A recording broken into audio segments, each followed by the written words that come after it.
So where exactly this 100% plastic is going to be used? Okay, suppose we are considering this 100%.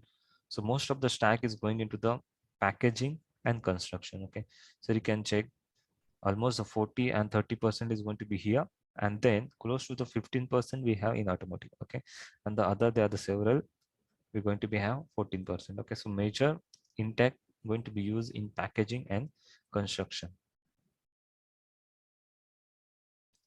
So why plastic?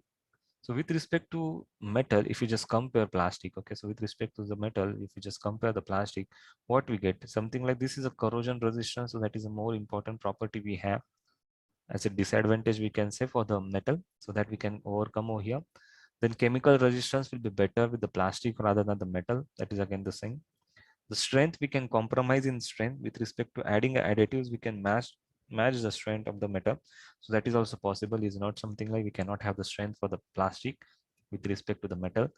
The weight, this is added advantage. So plastic weight will be very much low than metal.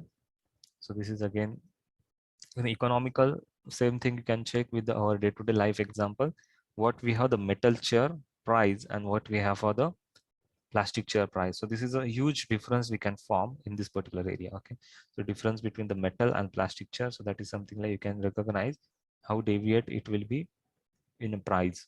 Then aesthetic look, definitely will manufacture better with respect to processes. We have a limitation into the metal to build, but in plastic we have the range of design we can change, easy to manufacture. That is again the thing we're going to be have. So we'll check one by one what exactly this advantage means for us. So here, corrosion is nothing but the most important thing. Due to that, the losses in India only, we can find something like the 40 billion.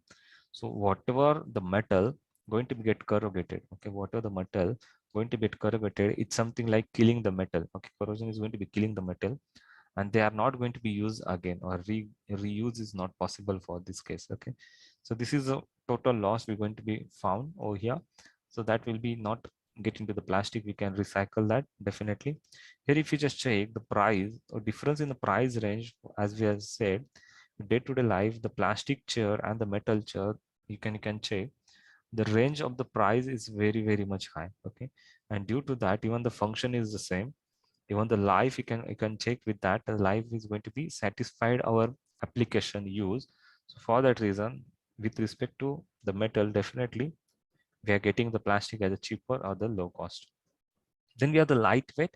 So here you can find on what basis we can select this as a lightweight. Okay, so here you can check the metal density going to be in somewhere 7,000. Okay, and the aluminum is the lightweight component in the metals, and this you can find is around the 2,500. Okay, and all the plastics are around 1,000. That is the water density what we have. Okay, so due to that, it is very much low in a weight as compared to the aluminum as well. Okay, so for that reason, you can check whatever the plastic component we have similar to the metal, we're going to be getting a low weight.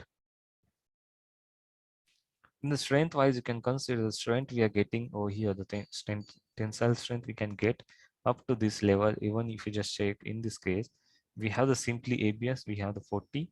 Then if you just check, we are adding a 30% fiber into that, that will be add the strength. Okay, so it's not something like we cannot get the strength. So definitely can check as we add the glass fiber. So definitely that strength will be again going to be get improved. Okay, so glass fiber definitely going to be improve the strength. With respect to that, the other properties also we can get.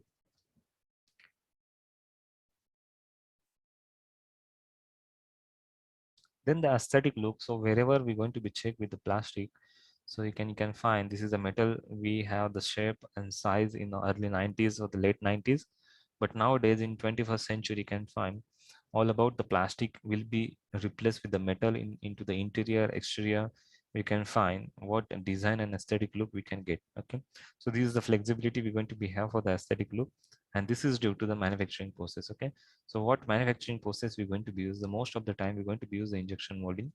So we need to put over here the raw material with respect to the heating coil, we're going to be get heated, and then again this lead screw we're going to push.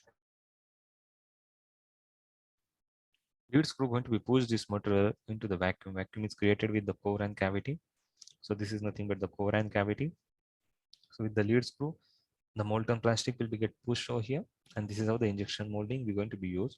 So easy method, and n number of quantity we can get from the same mold. So this is again we can say the high initial cost, but definitely it's going to be in a quantity it will be the advantage.